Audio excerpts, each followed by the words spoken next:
Hi guys, நம்மளோட SS Rajan players எப்படி அவங்க டீமுக்கு இம்பாக்ட் கிரியேட் பண்ணலாம், எப்படி டிஎன்பிஎல்ல டெபு பண்ணலாம், இதுக்கான டிப்ஸை தெரிஞ்சுக்கிறதுக்கு இன்னைக்கு ஒரு முக்கியமான ஆப்பர்ச்சுனிட்டி நமக்கு கிடைச்சிருக்கு. என்னன்னா, இந்தியா சவுத் ஆப்பிரிக்காவோட T20 மேட்ச் இருக்கு. இதுலேருந்து நம்ம நிறைய விஷயம் எப்படி பார்க்கணும், நீங்கள் அப்கிரேட் ஆகணும்னா ஒரு மேட்சை எப்படி பார்க்கணும், ஒரு வியூவராக இல்லாமல் ஒரு சாம்பியனாக நீங்கள் எப்படி பார்க்கணுன்றத ஃபுல் வீடியோவாக நான் பயோவில் வச்சுருக்கேன். நான் அதை ஃபுல்லாக பாருங்கள். இது யாருக்கு தேவையோ அவங்களுக்கு நீங்கள் ஷேர் பண்ணுங்கள். எஸ்எஸ் ராஜன் விளையாடுற கிரிக்கெட் பிளேயர்ஸ்லாம் பேட்டிங் ஆடும்போது அந்த பிச்சில் அந்த ஃபீல்டுக்கு என்ன ஷாட் அக்ரெசிவ் ஆடணுன்றதை பிளான் பண்ணாமல் ஆடி அவுட் ஆயிடுறாங்க. பவுலர்ஸ் ரொம்ப வேகமாக போடணும், ஆனால் என்ன பிளான்ன்றதில் கவனம் இல்லாமல் போட்டு பர்ஃபார்ம் பண்ண முடியாமல் ஆயிடுது.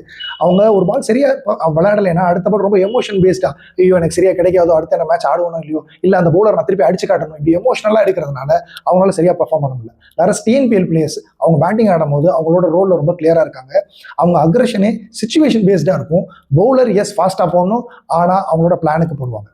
Train your mind will train your body.